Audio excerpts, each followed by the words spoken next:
Ladies and gentlemen, it is a true honor and a privilege.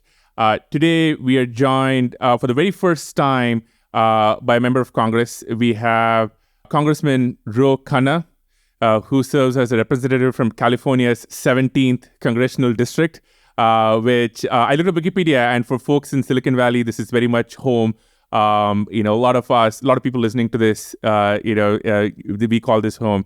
And Congressman Khanna's resume is illustrious. Among other things, he served as the Deputy Assistant Secretary under President Obama until 2011 and has served in Congress since 2017. And we have a lot of amazing things to talk about today, from tech, AI, Silicon Valley. But Congressman, thank you so much for coming on the show. Sriram, it's a great honor. Aarthi, thank you for having me. I've heard a lot about your show from many constituents. My chief of staff says, what are they, downshifting? They usually get Elon Musk. They're having you on their show. So I'll try not to disappoint. When I was kind of doing some of the homework and, researching you, obviously very familiar with your work, but your family and your story was really interesting. So could you start with that? Because I think your story of your family and especially your ties to India and then your entry into politics, how did this all come about? My parents immigrated to the United States. My father came here, like so many people, for education to the University of Michigan in the 1960s after the Immigration Reform Act of 65, which was influenced by the Civil Rights Movement. If we didn't have Dr. King and the Civil Rights Movement, we would never have had the 1965 Immigration Act, which basically opens up immigration to people from India and Asia. Before that, immigration was highly restricted to non-European countries. And my mom came a little bit later in 1975, and I was born in Philadelphia in 1976, our bicentenary.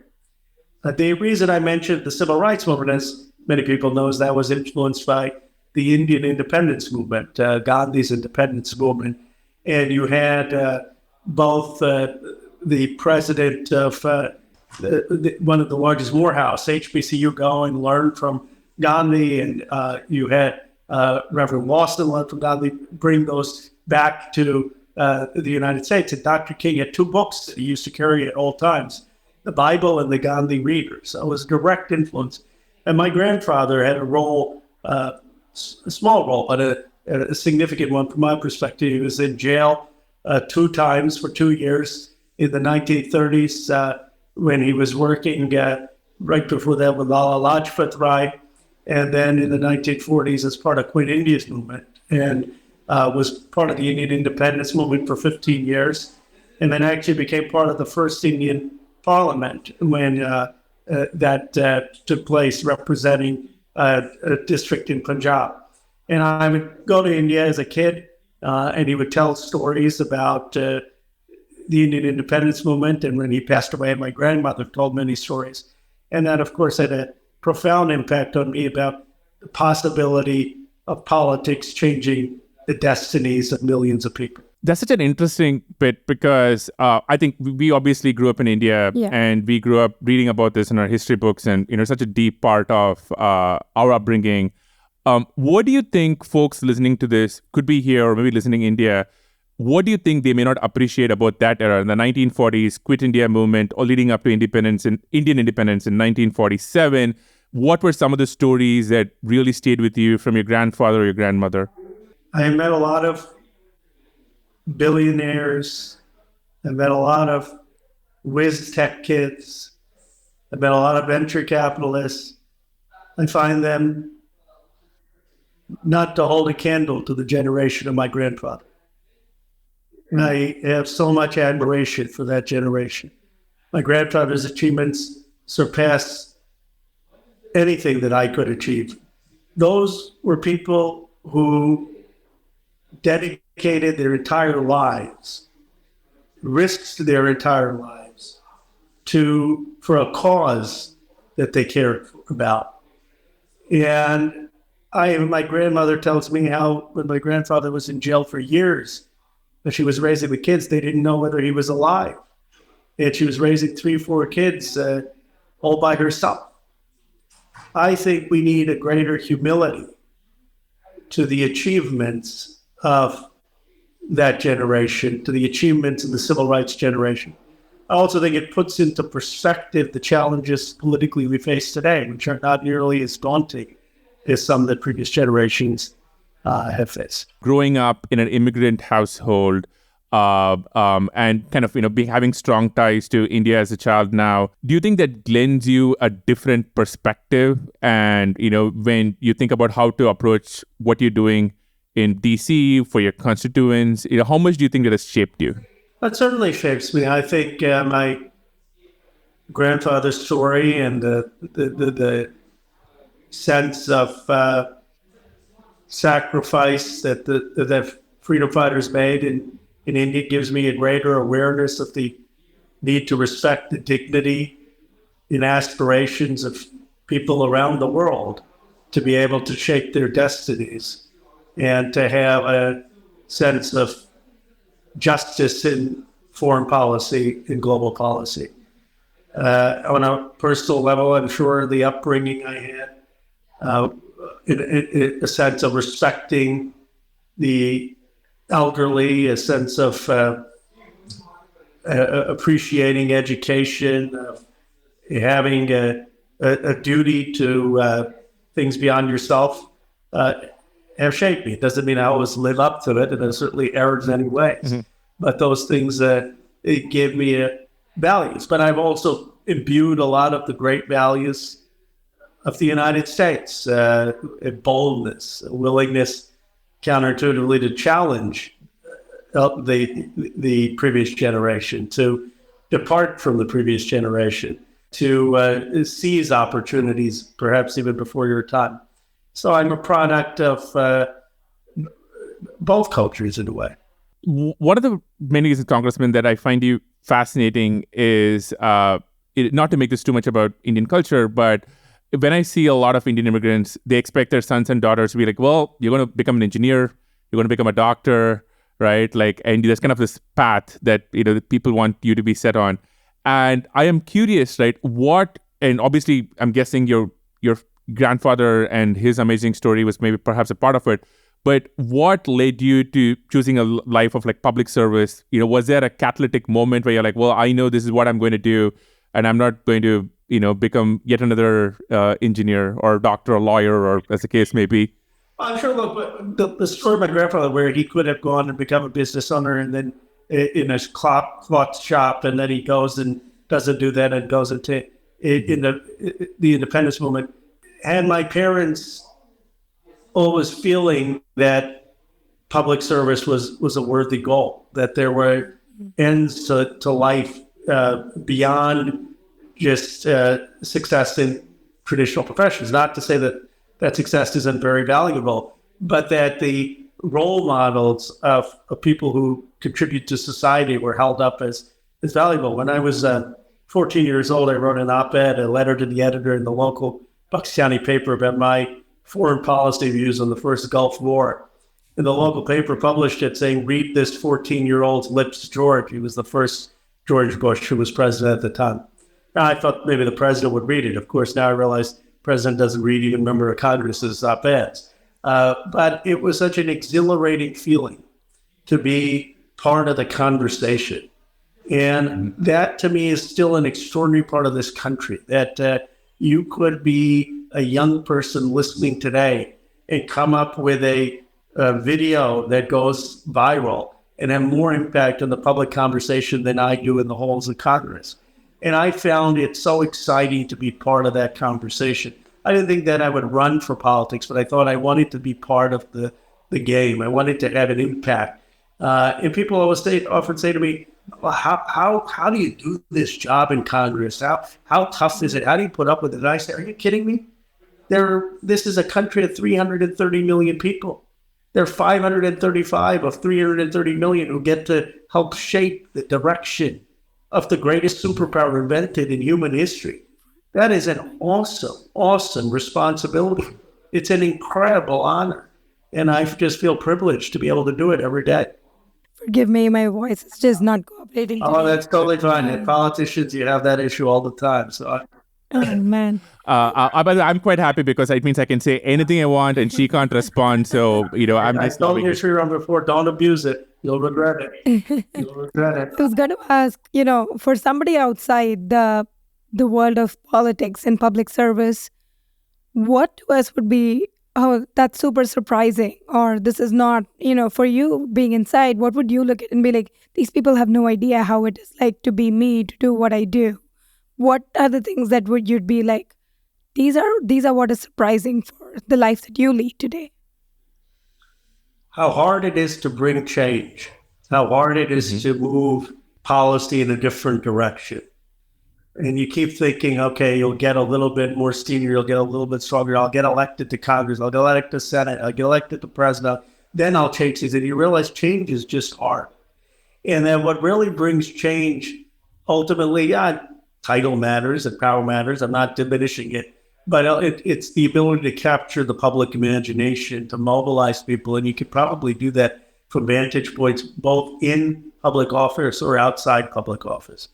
But what my biggest learning has been over 7 years is just how many things you have to know and have to fall into place to move policy. I'm curious, when you first got elected to the House, right? What was that feeling like? Obviously, it's something you'd worked to for a while, grinding process. What is it feeling like, and what was it like for the first few months, for a year? And the reason I ask is, like Aarthi said, a lot of people listening to this, their mental model of how government works comes from House of Cards or watching West Wing, right? Like, House of Cards been canceled. I once said House of Cards. I said Kevin Spacey's been canceled, but well, I think the first few seasons are okay. I think it's only the later seasons. I am curious to, walk us through that, right? You show up at the Hill, freshman congressman. What was that moment and experience like, and what was that first few months and a year like? Winning for Congress was an exhilarating experience.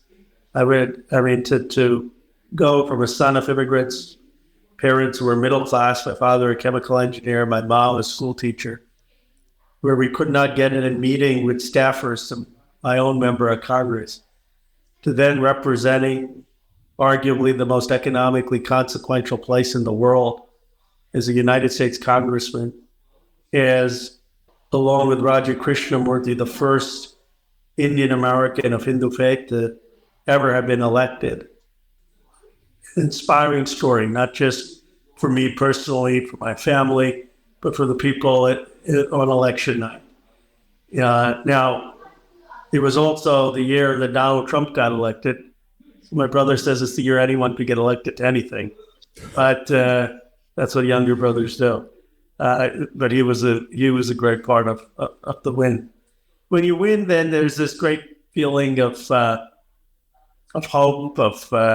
There was a feeling of accomplishment, of path-breaking, especially being Indian American and my grandfather's story. And then you get to Congress and you realize that, you're on the lowest rung of the totem pole. You may matter a lot to your district, but they don't really care that much about a freshman member of Congress in the big picture of Washington, D.C. And it's sort of like being a freshman in college. You've got to figure out where all the buildings are, how to get the office running, make sure that you're just learning the system. You have to figure out what you want to major in or as your specialties, and you're anxious because you got all these other people, and how are you going to make your mark? And the first couple of years, you're just kind of trying to find your place there. The advantage I had is everyone was fascinated by the place I represented, even back in 2016. In fact, I remember being in the Oval Office with Donald Trump. I disagreed with almost everything, voted to impeach him twice. And he said, they said, President Trump, this is Ro Khanna, he's a Democrat from Silicon Valley. And Trump turned to me, he said, well, I don't know why anyone would want to be in Congress. But if I had to be in Congress, I'd represent Silicon Valley too. You got a great district. So it was a place that people were intrigued by, even if they had critiques of. I was talking to another congressman recently, and he had a similar story. He said, you win an election, you show up, and you're on top of the world because it has been a grueling process. You show up and you have an office which is far away from anything on the top floor. There's no furniture. and your constituents are like, well, when are we going to see progress? And you're just trying to figure out how to fit in. And there's such a, how it takes time to people to figure it out. We came to the country in 2007. And so we saw, President Obama, the speech, yes, we can, that whole era. And it seemed at the time that Silicon Valley and tech was beloved. It was seen as a force for change, and we can kind of tie in so many things here, right? Like the narratives around the Arab Spring, even though debatable how well the Arab Spring worked out, but Silicon Valley was generally seen as a force for good and for hope. I think it's safe to say that narrative has changed in many different complex ways on the last 4 years. So, and one of the reasons, I find you very interesting is it sometimes can feel like tech in Silicon Valley is often under attack from folks in DC. How do you think about, if you had to sum up Silicon Valley's position with folks in government, right? Like, how would you sum up that relationship today? We're sitting here in like June 2023. Well, there was probably an over-deification of Silicon Valley in the early 2000s, a sense that technology optimism in and of itself could lead to the moral good, but technology can help provide opportunity, but it is not a substitute for values. And the pendulum has swung, in my view, too much the other way now, where there is an insufficient recognition of the policy good that technology does on climate, on economic job creation, on healthcare innovation. We need a balanced view of the Valley, which is to say that we have to harness this technology for tackling society's biggest problems. But we need two aspects to it. One, we need more equity in the participation in technology. It cannot be that all of the wealth generation and opportunities are concentrated in Silicon Valley, Austin, Seattle, New York, and with a certain group of folks. We need to make sure that across the country, people have the opportunities to pursue modern jobs, modern technology opportunities, and that it cuts across geographic barriers, racial barriers, gender barriers, and who's going to shape the architecture of the digital economy. And second, we need thoughtful guardrails. The reality is that social media has done a lot of good. I'm glad that Walter Cronkite isn't the only one who gives us the news. I'm glad that there are a lot of people in this country today who will have a much bigger impact on the public debate than I will, even though I'm a member of Congress, because they'll say something more clever, more thoughtful, more ingenious on social media. But social media has also had devastating impacts on teenagers who are getting addicted and leading to suicide and depression. It's had devastating impacts in terms of spawning hate or propaganda. So we need to confront those issues and think through them thoughtfully, just like we did with the printing press. I mean, the printing press caused massive wars for decades after it was invented. And it was not technology that solved that. It was the creation of liberal democratic institutions. It took 100 years. And now we think, okay, the printing press is a great thing. And so we have to have that same rigor of thinking what digital policy and forums look like so that we can shape this technology in a way that is constructive. Why do you think that pendulum shift happened? And one of the reasons I think about this is last year, we saw, for example, people in the administration in Miami, for example, right, say, hey, if you're building tech startups, come over here. And sometimes, living in San Francisco, and obviously, the city of San Francisco is not exactly, something you work on, but kind of just part of Silicon Valley, sometimes can feel like the administrations here take tech for granted, or maybe, Silicon Valley is, or what tech brings is maybe more tolerated than desired. And I totally kind of get where you're coming from in terms of multiple complex issues. And it seems to be more prevalent on the extremely progressive left side, if I have to kind of figure out like where this is going on. Why do you think that pendulum shift happened? Because 10 years ago, that polarity would have probably been on the other side. Well, first, I don't think it's a coincidence that one of the most progressive places in the country, the Bay Area, also happens to be the hotbed for technology innovation and will continue to dwarf Miami. I mean, just Apple, Google, NVIDIA, Intel. I mean, Miami, I can't name a single big massive corporate company, and then all the AI research is taking place here. But why is that? I think one is because of the culture that embraces immigrants and welcomes immigrants and says we're going to fund them regardless of background, just based on their talent and their drive. And it is a culture that says we're going to fund academic universities, and we're going to value higher education, and we're going to value education in this country, and a place which respects people regardless of their gender or sexuality. And that, I think, is a place that draws people as a magnet for talent. So there's a lot about progressive values that are good. I think what has happened is the income inequality in this country has been so stark. And technology, for multiple reasons, drew the lion's share of a lot of that wealth. And so it becomes an easy target to say, well, what has happened to the rest of the working class? What has happened to the rest of the country? And how are we going to make sure that you don't have gentrification of working class families? How are we going to make sure that people who've done really well are paying an appropriate amount of tax to ensure that those who have been left out can have a quality of life? And so the tech community became identified with the winners in a gilded age.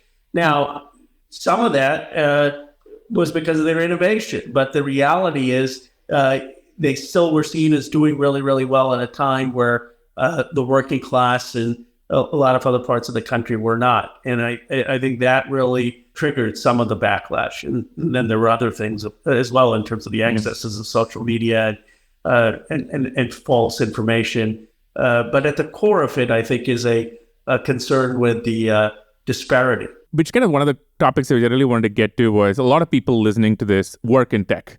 There are PMs at Google, engineers at Stripe, all over the US, a lot here in Silicon Valley. And it's very possible, by the way, this video, this interview, is probably the first time they've heard from, a local representative, a local congressman. What message would you have for them? Because I think one of the, and I think everyone kind of sees, for example, they see the hearings, over the years, be it from the social media CEOs or more recently on the AI, like they see these things kind of play out in DC. How do they engage, right? What does engagement mean? What does having a conversation mean? And like, what thoughts would you have for the median Silicon Valley, worker listening to this? Well, the first thing which I think tech is changing is I would say humility. There was a moment, I think, where tech came off as we have all the answers in the world. And I would never say that about politicians. I mean, politicians know that we're at the bottom of how we're perceived in society.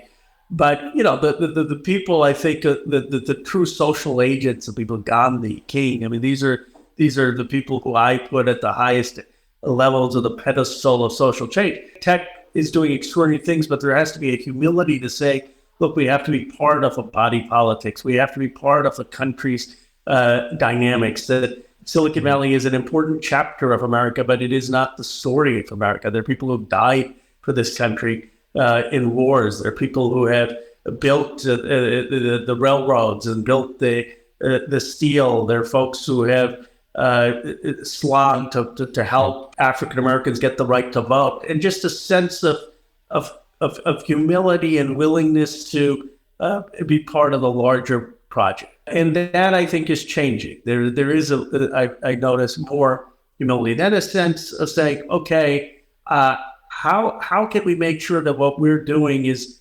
helping the common good? How can we make sure that it's not just enriching my company, not just enriching my area, but it's actually moving the country forward, moving opportunity for other parts of the country, because that's ultimately going to be good for tech. If more people feel bought into what's happening with technology, that's a good thing for technology. So I would take that attitude. And then I would say on a positive sense, the country needs technologists. I mean, someone asked me who's regulating AI. I said, 3 entities are regulating AI. They said, which agencies? I said, Microsoft, Google, and OpenAI.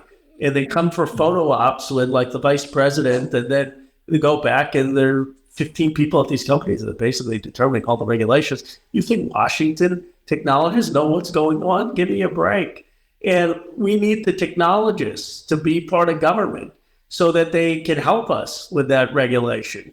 The values need to come from the people, but we need the actual technologists to understand the implementation of that. So there is a huge, the nation needs actually a lot of folks who are probably listening to this podcast to step up, raise their hand and say, I want to serve, I want to get involved in some way. How can they get involved? Well, they can start to show up to town halls for their members of Congress. They can meet with members of Congress. They'll find members of Congress are actually much more accessible than they may think. They can participate in conversations with their state legislatures. They can write policy papers on particular issues that they care about. They can begin to get involved in supporting candidates that they may like at a local level or a federal level. I think there's a huge opportunity for political engagement. And for those who don't care about politics, what I would say is these next 10 years, politics is going to care about them. I mean, they're like it or not, going to live with the regulations we draft on AI and technology, or the lack of regulations. And they're going to live with a lot of these policies. So they might as well try to have some impact. As I've started to spend more time on the policy front and, meeting people like you and your peers, it has been amazing to me how few folks from Silicon Valley actually engage, actually even fly out to DC or actually even meet people. And in the absence of that, you may not like what happens if you're not engaging. The folks who are actually working on the technology, the engineers, if they're not engaging. You mentioned something which is kind of, top of everyone's mind. You mentioned AI and regulation. And I'm curious to get your sense of just what do you think the right questions or the right answers are? Part of that is, we obviously saw Sam Altman's and, the recent, hearings that happened, and it's kind of been a broader topic, not just in the US, but in the EU and lots of parts of the world. And for me, and I think for some others, one of the slightly frustrating things has been, we seem to be talking a lot about the risks and dangers of AI, and this may be my bias, not as much about all the value, the applications, the advancements in healthcare, in bio, in all sorts of things that AI can unlock. And A, would you even agree with that? And, B, I'm just kind of curious to get your sense of the state of the union when it comes to AI and regulation too. The way I see AI is that it allows for fast computing and at scale of the completion of probability. It's sort of an autocomplete or pattern detector at great speed and scale. So it can do things like figuring out how to map the human genome very quickly. It can make sure that the radiologists are being able to detect potential disease with great accuracy. By the way, we've hired more radiologists in this country since the advent of better and more automated technology, not less. So it doesn't necessarily mean that it's going to displace human judgment, but it can do a lot of computing faster and better. And that's a big advantage. It can make coding better by taking a lot of the drudgery away and automating that part and allowing for the creativity. But I don't believe that it is anywhere close to general intelligence. My experience of ChatGPT has been rather insufficient. I was once with Jonathan Jackson on Martin Luther King Day, and Jackson says to me, "Yeah, hey, Ro, you're an Hindu." I said, "Yeah." He said, David Thoreau influenced Gandhi on the civil disobedience. I said, "Yeah, I knew that. Of course, everyone knows that." And he said, "Yeah, but did you know that Thoreau read the Gita?" I said, "No, I didn't know that Thoreau read the Gita." He said, "I'm teaching you about your own culture. Thoreau read the Gita. Look it up." And that's how he got the influence for civil disobedience. So I went, Sam Altman was in my office that day, and I said, "Okay, let me ask ChatGPT. How did Thoreau's reading of the Gita influence his theory of civil disobedience, and how did that shape Gandhi's opinion on civil disobedience?" And I got a perfectly correlated essay that said, Thoreau read the Gita. Gandhi read the Gita. They were both influenced by the Gita, which would have gotten probably a B in 10th grade, but was an embarrassment for someone to give any speech in the United States Congress. The idea that these things are going to be able to synthesize, think, ask the right questions, be creative, draw analytical frameworks, have wisdom, have judgment, have an understanding of the humanities, I think is far off. And that is because, the complexity of the human mind is tremendous. I mean, Immanuel Kant wrote treatise of reason about all the types of modality that there are. It's not just pattern detection. And so I think partly because we've so hyped AI as replacing human thought, which I don't think it will. I'm in the Chomsky camp on that. It has created this unnecessary fear. And if we just said, look, this is a supercomputing power that's going to allow people to do concrete tasks and help make advancements in medicine, help make advancements in data processing, I think people would understand it better. That's really heartening to hear, because I think, that's how we and a lot of our friends think about it, which is it's just one of the greatest technological advances, perhaps, but far away from AGI.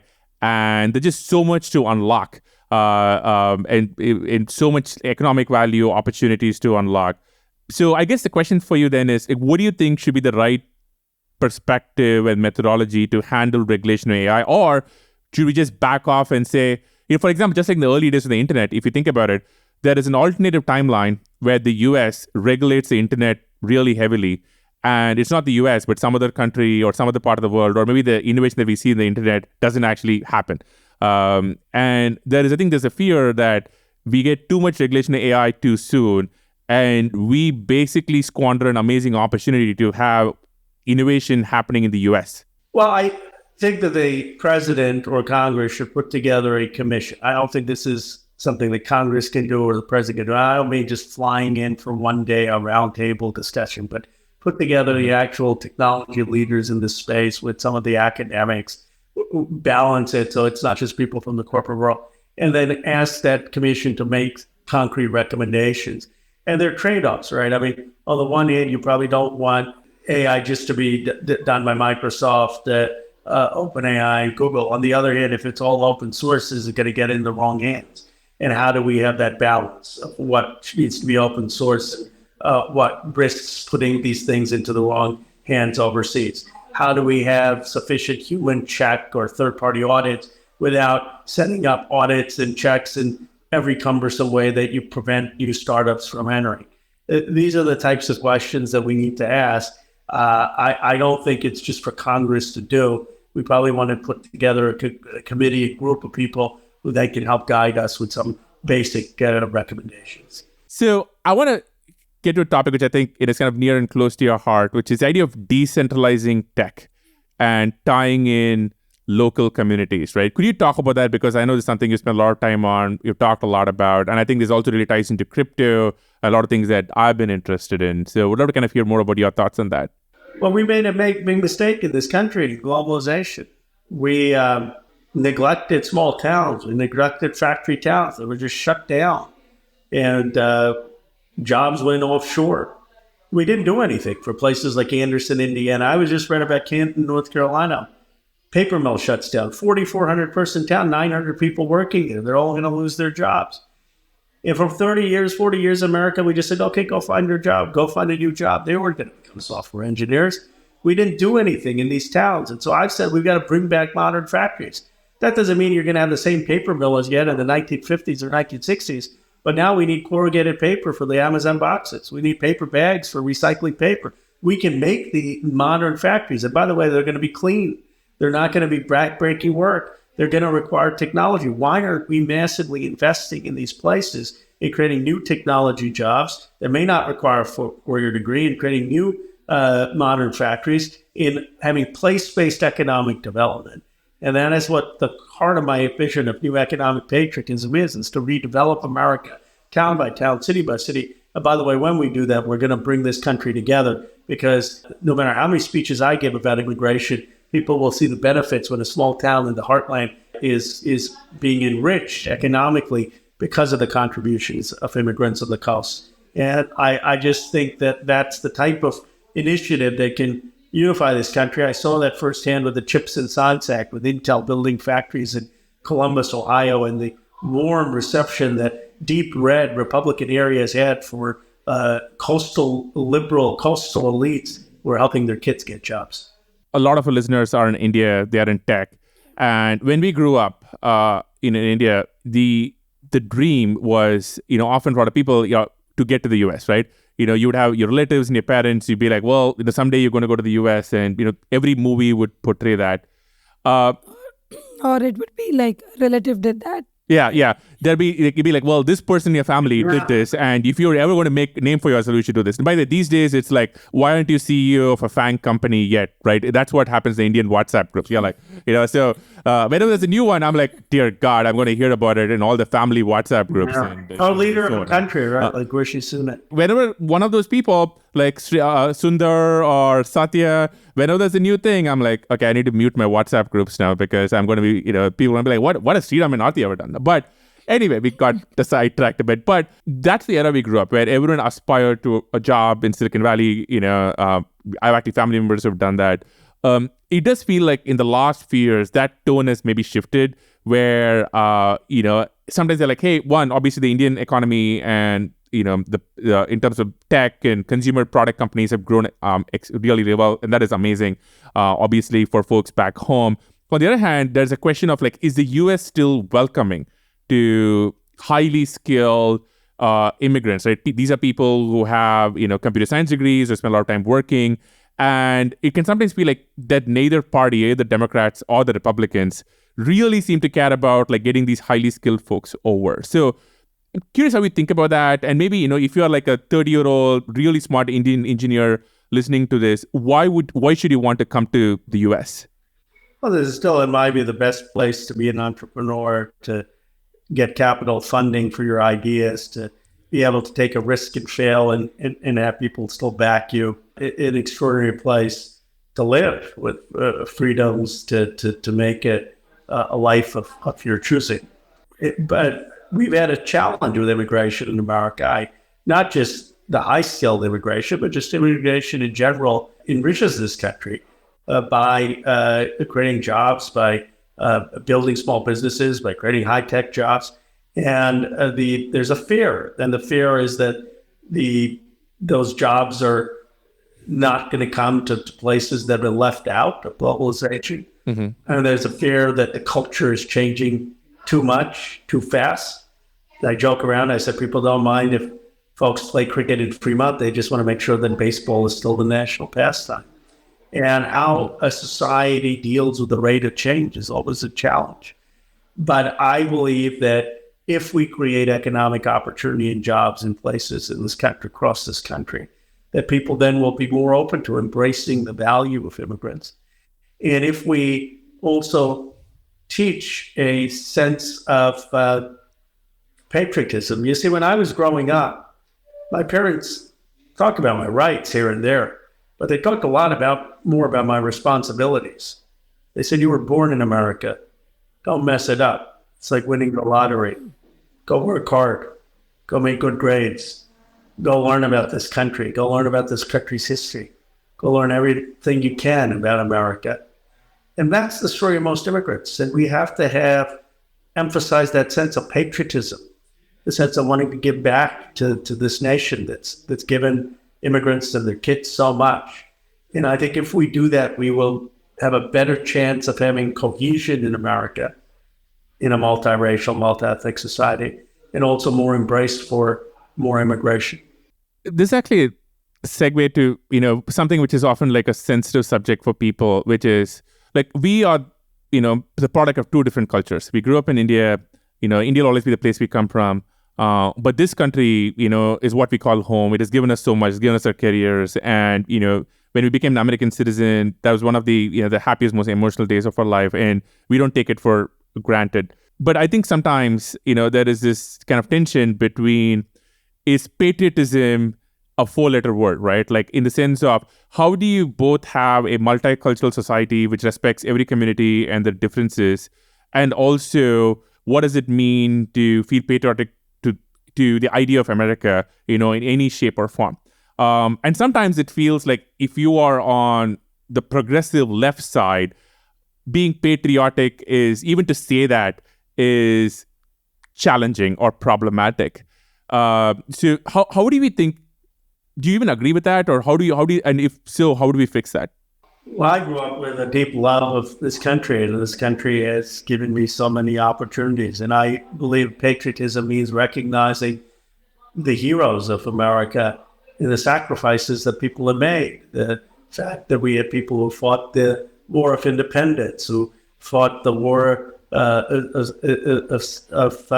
the Civil War to free slaves, who marched in civil rights movements so that people could have equal rights. It means being honest about our history of years of slavery and years of Jim Crow, at the overcoming of those because of the hard work and values of so many Americans.